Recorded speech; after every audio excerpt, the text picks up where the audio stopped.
Hello, नमस्ते everyone. NCERT की हमारी सीरीज़ में आज का हमारा चैप्टर आने वाला है चैप्टर 2। पिछली वीडियो में हमने इसी चैप्टर को पढ़ा था, लेकिन टेक्निकल इशू की वजह से हमारी वीडियो बंद हो गई थी।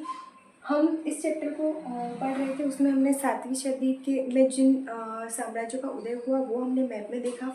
हमने राष्ट्रकूट वंश के बारे में देखा कि उसका उदय कैसे हुआ और वहाँ उस साम्राज्य में प्रशासन कैसा था, ये हमने देखा। हमने बृहद संस्कृत काव्य के बारे में देखा। उस वीडियो में हमने प्रशस्तियाँ, भूमि अनुदान, नागभट्ट की प्रशस्ति, वो सभी चीज़ें उस वीडियो में देखी थी, लेकिन हमारी वीडियो बंद हो गई थी।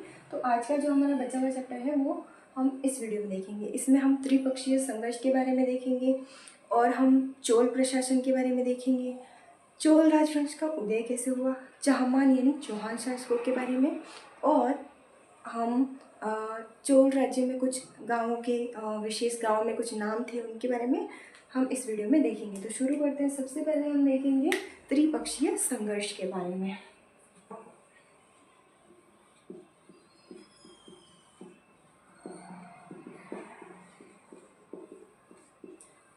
अब त्रिपक्षीय संघर्ष यानी त्रिपक्षीय का मतलब समझेंगे हम। त्रिपक्षीय यानी तीन पक्षों में संघर्ष, तीन पक्षों में संघर्ष। अब संघर्ष किस चीज़ के लिए होता था? तो संघर्ष होता था धन के लिए या फिर धन संपन्न प्रदेश के लिए। तो ऐसा प्रदेश था उस समय कन्नौज। अब कन्नौज कहाँ पर है?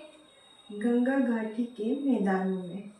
गंगा घाटी के मैदान।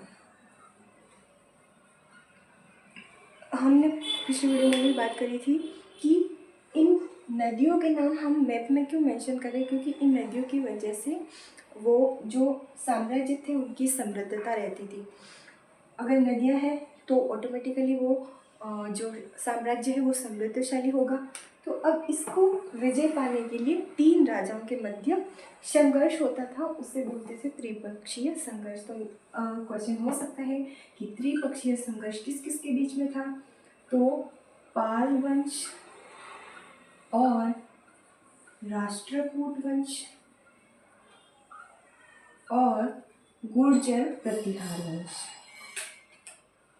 तीसरा है अपने गुर्जर प्रतिहार वंश। राष्ट्रकूट वंश हमने पिछली वीडियो में देखा ही था। कौन थे ये? चालुक्यों के मातहत थे। पाल वंश के बारे में हम अब पढ़ेंगे, लेकिन पाल वंश की विशेष बात है कि इसी साम्राज्य के जो शासक है उन्होंने बाद में विक्रमशिला और नालंदा जो हमारा विश्वविद्यालय है, इस साम्राज्य के शासकों ने उनका निर्माण करवाया। और गुर्जर प्रतिहार, इनका शासन रहा था कन्नौज के ऊपर। ये ब्राह्मण थे और बाद में क्षत्रिय बन गए। हमने देखा कि तीन वो राजा थे, वो उन्होंने क्षत्रियता अपना ली अपनी कैपेबिलिटी के अकॉर्डिंग। तो त्रिपक्षीय संघर्ष किन किन के बीच में हो रहा है? पाल वंश, राष्ट्रकूट वंश और गुर्जर प्रतिहार वंश। ये तीनों के तीनों यहाँ पर है। गुर्जर प्रतिहार,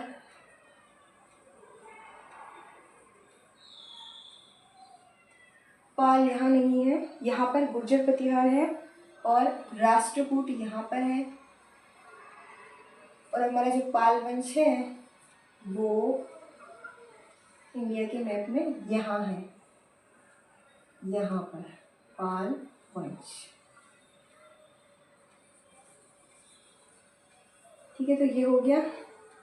देखा हमने कि भाई त्रिपक्षीय संघर्ष किन किन के बीच हुआ था। अब हम बात करेंगे चौहान शासकों के बारे में।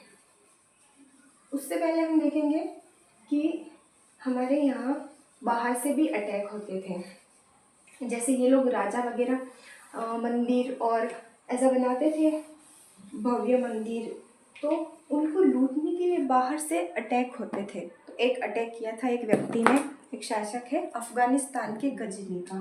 तो उसके बारे में हम देखेंगे कौन है वो। त्रिपक्षीय संघर्ष को याद रख लेना है राष्ट्रकूटों के बीच में, जो यहाँ पर मध्य में है, फिर मैप में देख लेते हैं हम अच्छे से। यहाँ राष्ट्रकूट है, यहाँ गुर्जर प्रतिहार है, और यहाँ राष्ट्रकूट, और फिर यहाँ आ जाते हैं, इधर जाते जाते पूरा जहाँ यहाँ है पालवंश। ठीक है, ये हमने देखा। अब हम देखेंगे कि मोहम्मद गजनी ने हमारे यहाँ अटैक किया, और कितनी बार किया? 17 बार अपने भारत पर उसने अटैक किया था। किसने? महमूद शाह ने, जो गजनी का था, अफगानिस्तान। महमूद शाह, महमूद शाह, उसने भारत पर 17 बार आक्रमण किया। सारे आक्रमणों के बारे में अभी नहीं बताया गया, 7th क्लास का अपना चैप्टर है। नॉर्मल ये बताया गया कि भाई इतनी बार इन्होंने अटैक किया, और इन्होंने हमारे सोमनाथ गुजरात के बारे में दिया गया है, वहाँ पर भी अटैक किया था।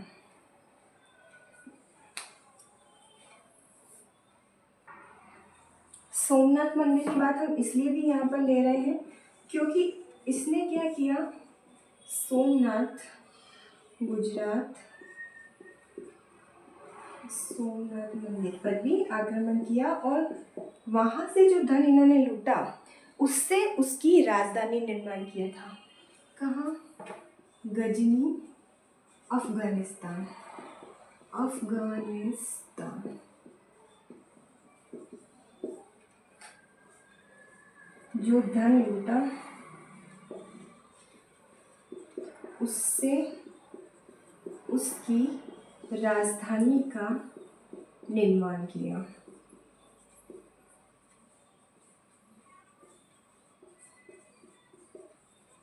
17 बार इंडिया पर अटैक किया, 17 बार इंडिया को लूटा। उसने एक सिंध के जाटों के, लास्ट उसका अटैक सिंध के जाटों के लिए था। इतना डिटेल में 7th क्लास के चैप्टर में नहीं दिया गया है, हम आगे इसके सभी आक्रमणों के बारे में डिटेल में पढ़ेंगे। अभी इतना ही दिया गया है कि भाई बाहर से भी अटैक होते हैं, ऐसे माइंड में डालने के लिए। एनसीईआरटी को हम पढ़ते इसलिए है ताकि छोटा पॉइंट आए, फिर बाद में हम पढ़े तो हमें लगे थोड़ा सा इसके बारे में पढ़ा था, इस तरीके से डालने के लिए कि भाई इसने अटैक किया था। ये तो देखा मोहम्मद शाह के बारे में। अब हम देखेंगे चौहान शासकों के बारे में। तो जो चाहमान थे वो ही चौहान शासक थे।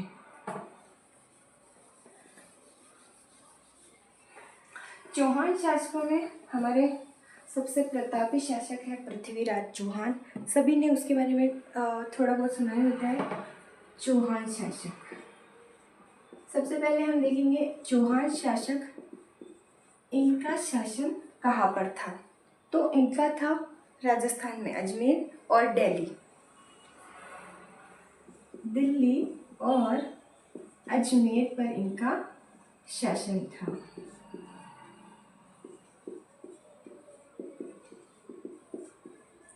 और इन्होंने शुरुआत में, यही है हमारे चाहमान भी बोलते हैं इन्हें, चाहमान शासक।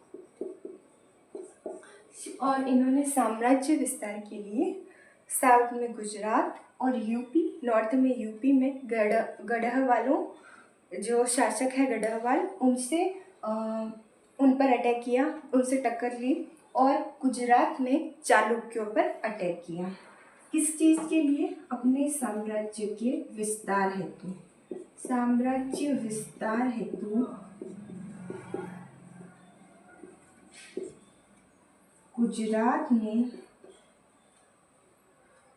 गुजरात के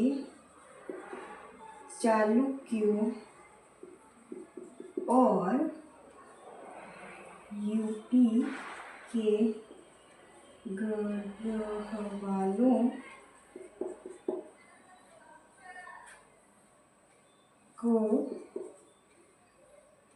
गढ़वालों से टक्कर ली।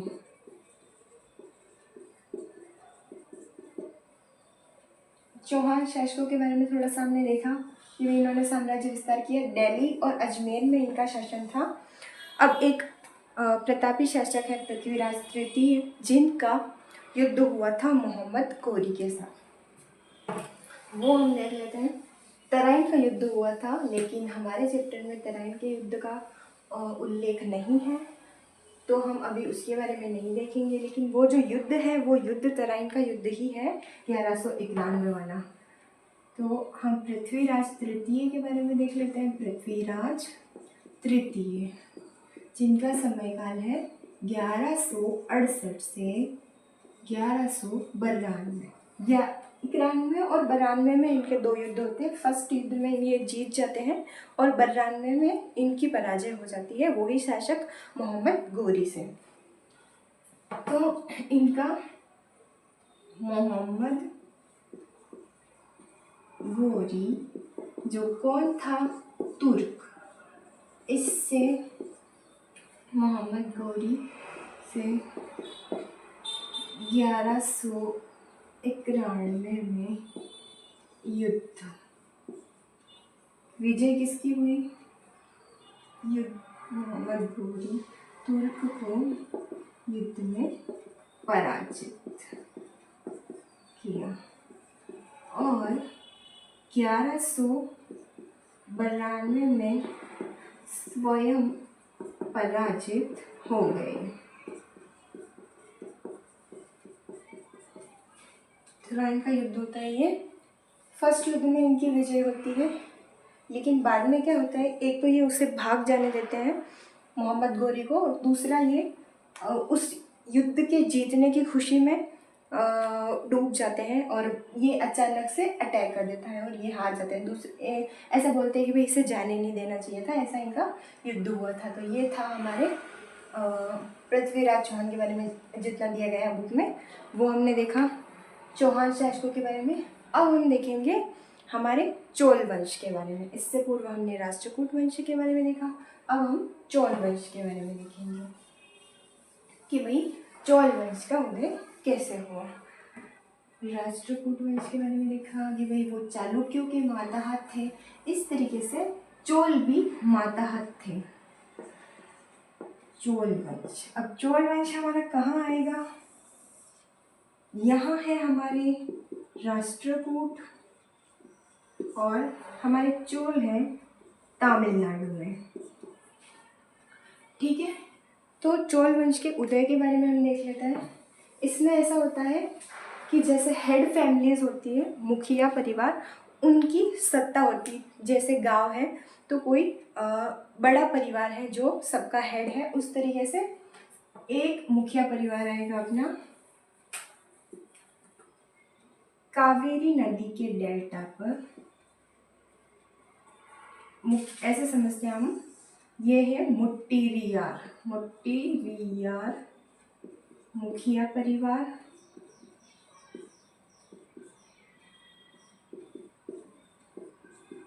जो कहाँ है? कावेरी नदी के डेल्टा पर। कावेरी नदी के डेल्टा पर। कावेरी नदी कहाँ है अपनी?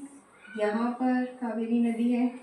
ठीक है, ये है मुखिया परिवार, कावेरी नदी के डेल्टा पर है, इसकी सत्ता थी। मुखिया परिवार की सत्ता यहाँ पर थी। अब क्या हुआ कि एक और मुखिया परिवार है जो कहाँ है? उरेयूर का मुखिया परिवार है, लेकिन वो चोल वंश का है, चोल वंशीय मुखिया परिवार या परिवार। इसके कौन है कि विजयालय, एक व्यक्ति है विजयालय। अब ये कौन थे इसके बारे में हम देख लेते हैं। ये लोग जो थे वो पल्लवों के मातहत थे, पल्लवों के मातहत। अब इन्होंने क्या किया?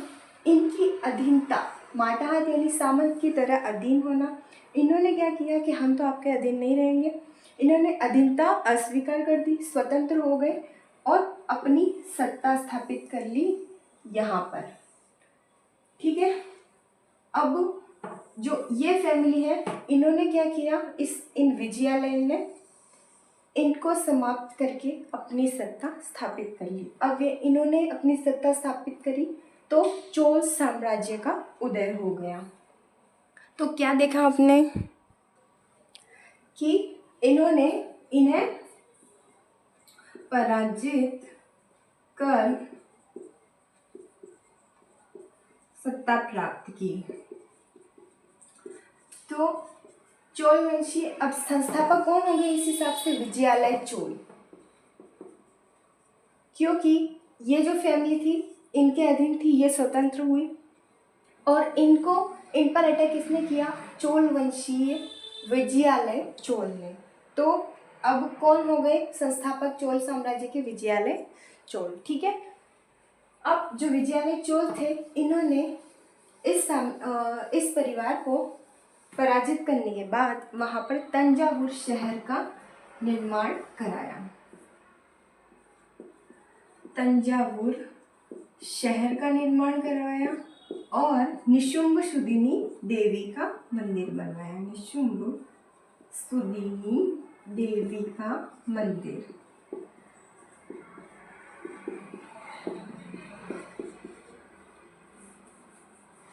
विजयालय चोल ने, विजयालय चोल। फिर बाद में पल्लव और पांड्यन भी इसका हिस्सा बन गए, वो भी इसके हिस्से में आ गए। बाद में पहले क्या था, ये पल्लवों के अधीन थे, वो जो फैमिली थी मुट्टेरियात के, लेकिन बाद में क्या हुआ, ये भी इसके अंदर आ गए। तो क्या देखा हमने? चोल वंश का उदय कैसे हुआ। अब हम देखेंगे कि चोल साम्राज्य में प्रशासन कैसे चलता था। उससे पहले हम देखेंगे चोल वंश में जो महान शासक हुए उनके बारे में। उनमें है राजराज चोल, जिनका समय है 985 ईस्वी। फिर आते हैं हमारे राजेंद्र प्रथम।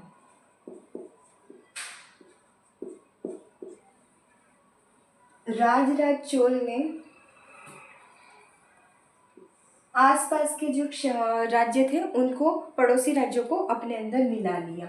जो भी चोल साम्राज्य के पड़ोसी राज्य थे उनको अपने अंदर मिला दिया। और जो राजेंद्र प्रथम थे उन्होंने श्रीलंका, मध्य एशिया, वो जल सेना बनाई उन्होंने। मैप में देख लेते हैं हम।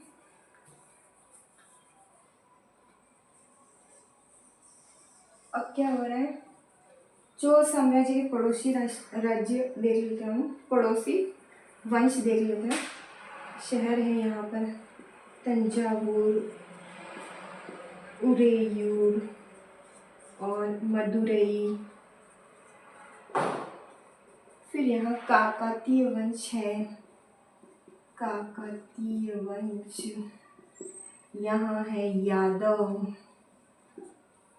बादामी क्या है, जिसने पिछली वीडियोस देखी है उनको पता है, बादामी चालुक्य है।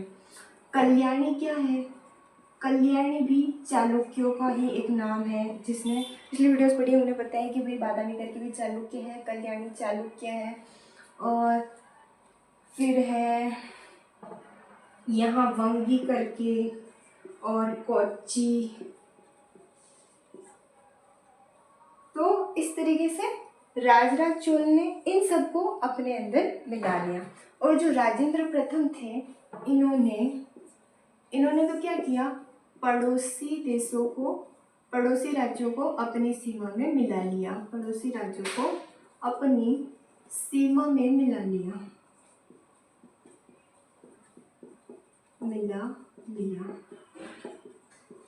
और इन्होंने क्या किया, श्रीलंका, मध्य एशिया को भी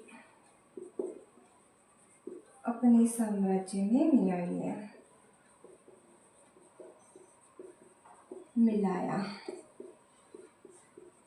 इन्होंने जल सेना भी बनाई।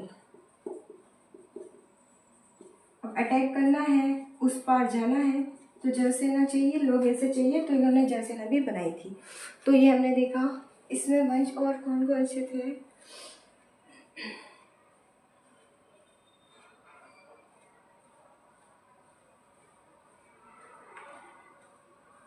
ठीक है, अभी के लिए यही। तो राजराज चोल सबसे प्रतापी शासक थे। राजेंद्र प्रथम के बारे में हमने देखा, उन्होंने साउथ में भी अपने साम्राज्य का विस्तार किया। अब हम देखेंगे चोल वंश में उन्होंने कला में भी प्रोग्रेस करी, उन्होंने मंदिर बनवाए, उनके बारे में देखेंगे। तो भव्य मंदिर चोल वंश के, तो एक तो तंजावुर है और दूसरा है, अब इन मंदिरों के बारे में हम क्यों पढ़ रहे हैं, गंगैकोंड चोलपुरम।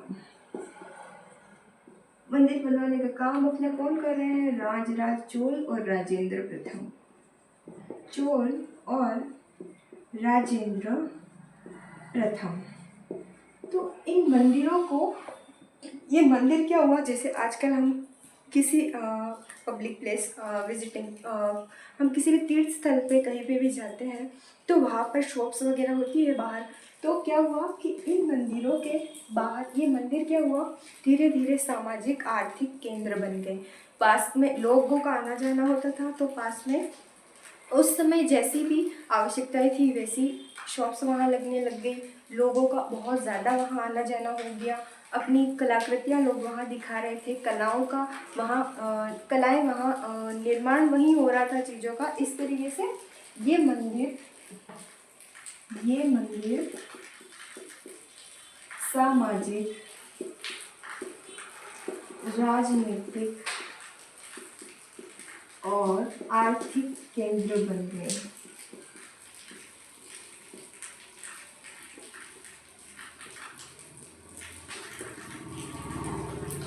जिसकी जो भी कला थी वो वहाँ उसका प्रदर्शन कर रहा था और अपना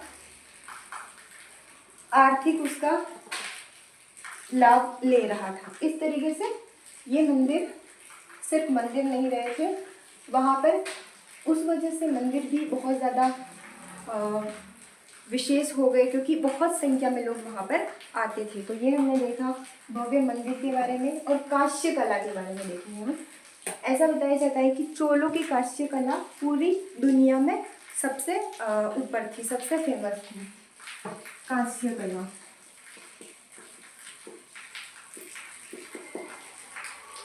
चोल की कांस्य कला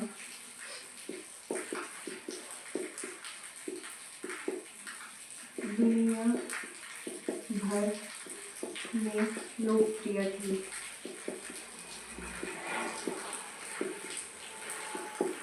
ठीक है, तो यह हमने देखा चोल वंश में भव्य मंदिरों के बारे में, मंदिर किस तरीके से सामाजिक और आर्थिक केंद्र बन गए थे।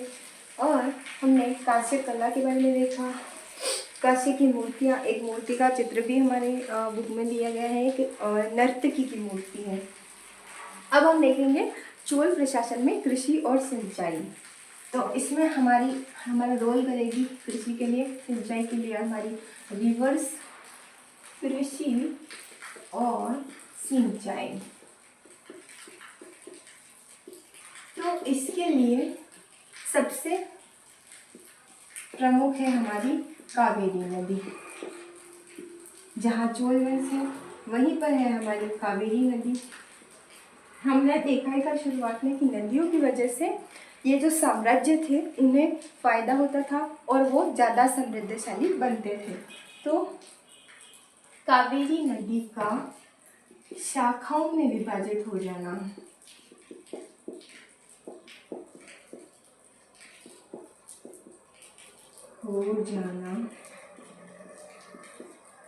चोल वंश में, चोल साम्राज्य में कृषि के लिए बहुत लाभदायक था।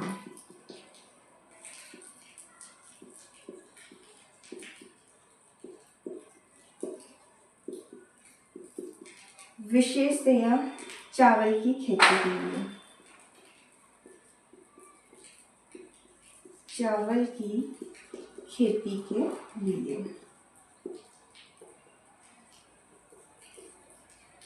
शाखाएं अपना पानी सींचती थी जहाँ पानी नहीं पहुँच रहा था वहाँ भी पानी पहुँच जाता था। तो उस वजह से चोल साम्राज्य को बहुत ज़्यादा फायदा हुआ कावेरी नदी से।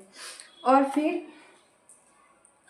जब ये पानी इस समय 7वीं सदी के आसपास, ऐसा बताया जाता है कि 5वीं और 6ठी सदी में ही तमिलनाडु में कृषि का सबसे ज़्यादा विस्तार हुआ। पहले भी था लेकिन इस क्षेत्र में, दूसरे क्षेत्र में था, लेकिन यहाँ पर इस हिस्से में जहाँ चोल साम्राज्य है अपना, वहाँ पर 5वीं और 6ठी सदी में ही कृषि का सबसे ज़्यादा विस्तार हुआ। तमिलनाडु में 5वीं और 6ठी सदी में ही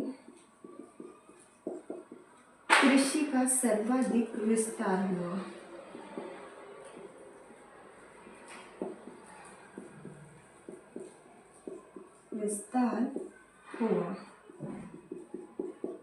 ठीक है, तो ये तो देखा हमने कृषि और सिंचाई के बारे में। अब हम देखेंगे चोल साम्राज्य में प्रशासन के बारे में। चोल साम्राज्य में प्रशासन। चोल साम्राज्य में प्रशासन, तो इसमें ऐसा होता था कि जैसे किसानों की बस्ती है तो उसके कुछ विशेष नाम थे, गांवों के समूह है तो उसके कुछ विशेष नाम थे, और कोई प्रधान है तो उसके विशेष नाम है। इस तरीके से नाम दिए हुए हैं। तो वो हमारे एग्जाम की दृष्टि से इम्पॉर्टेंट है कि भाई इसका मतलब क्या होता है, तो वो हम देखेंगे। उर यानी कि किसानों की बस्ती। इसको हम ऐसे याद रख सकते हैं कि किसान भूमि की उर्वरता बढ़ाने का काम भी वही करेंगे, कुछ ना कुछ वो उनका जो भी उनसे बन पड़ता है वो सब करेंगे। उर्वरता बढ़ाते हैं तो उन्हें उर बोलेंगे, सिर्फ याद रखने के लिए। इसका कोई स्पेशल मीनिंग नहीं है, सिर्फ याद करने के लिए उर। और फिर आता है नाडु। नाडु यानी कि गांवों के समूह।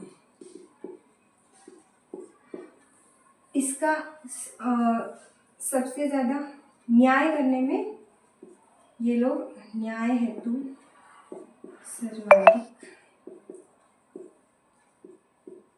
योगदान। ठीक है, ये समूह न्याय के लिए सबसे ज़्यादा वो थे कि भाई न्याय कर सकते हैं वो लोग। ठीक है, फिर आता है मूवेंदलन। ये नाम राजा देते थे लोगों को जो अच्छा काम करते थे या फिर जो जिनमें योग्यता होती थी। तो मूवेंदलन का अर्थ होता है 3 राजाओं को अपनी सेवा देने वाले। 3 राजाओं को अपनी सेवा देने वाले। फिर आता है अरेयार। अरेयार यानी प्रधान। ठीक है, तो ये हमने देखा चोल साम्राज्य में कुछ विशेष नाम जिनके क्या अर्थ होते थे, किन्हें क्या बोला जाता था। ठीक है, ये हमने देखा। अब हम देखेंगे वहाँ पर भूमि दान दिया जाता था। तो भूमि दान के कुछ नाम है जो हमारे एग्जाम की दृष्टि से इम्पोर्टेंट है, हम याद रखेंगे कि भाई किस नाम से क्या भूमि दान दी जाती थी। वो तो हमने देखा नाम। अब हम देखेंगे भूमि दान। उसमें है सबसे पहले वेलन वगई। वेलन वगई यानी गैर ब्राह्मण किसानों को दी जाने वाली भूमि। गैर ब्राह्मण किसानों को दी जाने वाली भूमि को दी जाने वाली भूमि। फिर आता है ब्रह्मदेय। ब्रह्मदेय यानी कि ब्राह्मणों को दी जाने वाली भूमि। दी जाने वाली भूमि, नाम से स्पष्ट है। ब्रह्मदेय यानी ब्राह्मण को दी जाने वाली भूमि। फिर आता है शाला भोग। शाला भोग, शाला यानी कि विद्यालय, तो विद्यालय हेतु दी जाने वाली भूमि,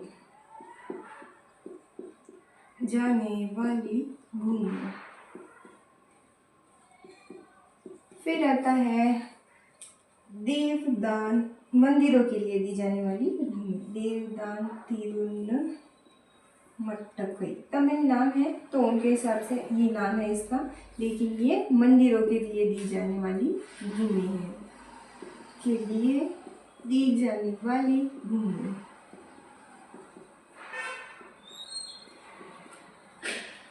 फिर है जैन संस्थानों के लिए दी जाने वाली,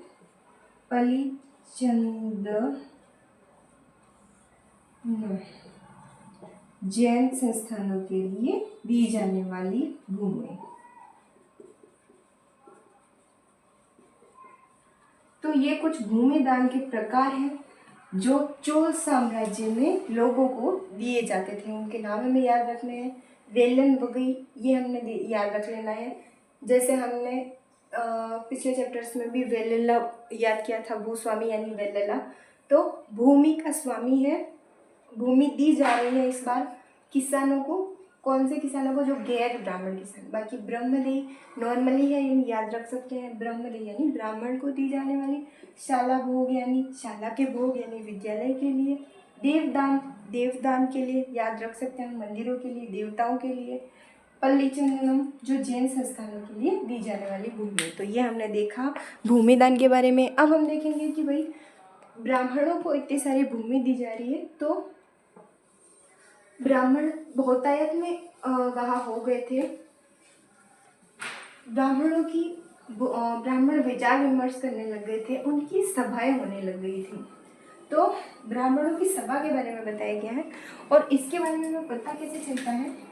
ब्राह्मणों की सभाएं होने लगी, ब्राह्मणों की सभाएं होने लगी। इसके बारे में हमें उत्तर प्रदेश के चिंगलपुट जिले के उत्तर मेरूर से एक अभिलेख मिला। कहाँ से मिला? उत्तर प्रदेश नहीं है, सॉरी, तमिलनाडु है। बात ही हम वहाँ की कर रहे हैं, तो उत्तर प्रदेश कहाँ से आ गया बीच में? ब्राह्मणों की सभाएं होने लगी, हमें पता कैसे चला? तमिलनाडु के चिंगलपुट जिले के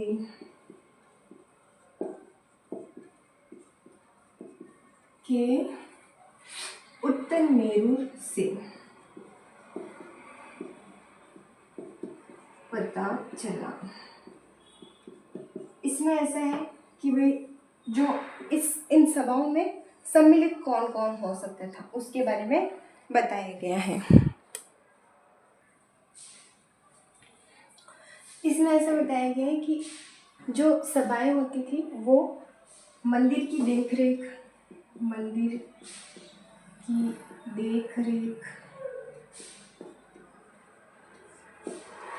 और सामाजिक कार्यों का ध्यान रखते थे। रखने के लिए सभाएं होती थी। जैसे खर्चे के लेन देन वगैरह, रख रखाव, इन सभी की चीज़ों के लिए सभाएं होती थी। और इनमें ऐसा होता था कि इनमें चुनाव करने के लिए, जैसे आजकल हम चुनते हैं वैसे ताल पत्रों पर प्रत्येक समिति के नाम लिख दिए जाते थे और फिर उसमें से छोटे बालक को भेजा जाता था। जो योग्य व्यक्ति के चुनाव के लिए वो उसमें से नाम लिख लिख के डाल देते थे और वो ऐसे निकालते थे। इस तरीके से चुनाव होता था इन सभाओं में। और इनमें कौन एलिजिबल था इनमें सम्मिलित होने के लिए, तो उसके लिए कुछ बातें दी गई है, वो हम देख लेते हैं। वो है कि भाई सभा के वह उसका स्वयं का, उसके पास पहले तो उसके पास भूमि होनी चाहिए,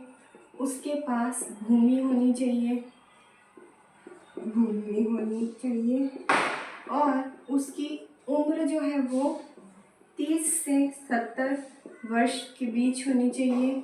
मतलब जिसको थोड़ा बहुत अनुभव हो, जो वार्तालाप करे तो अपनी राय मत दे तो उसको थोड़ी समझ होनी चाहिए, उसकी एज ज़्यादा होनी चाहिए, के बीच होनी चाहिए, और उसका अपना एक घर होना चाहिए, उसका अपना घर होना चाहिए,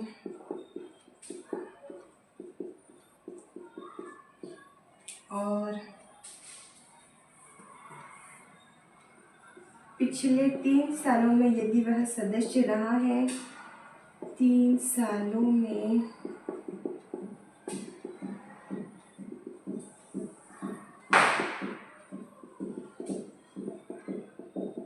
तो वह सदस्यता नहीं ले सकता।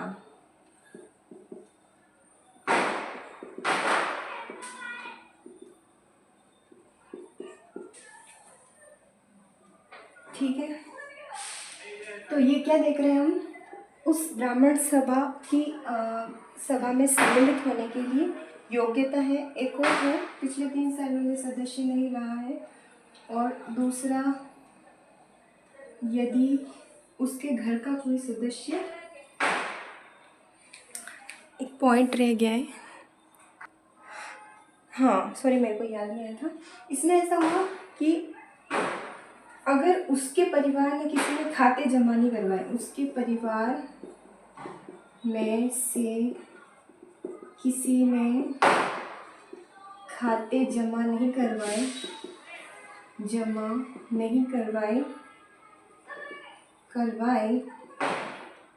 तो वह सदस्य नहीं बन सकता।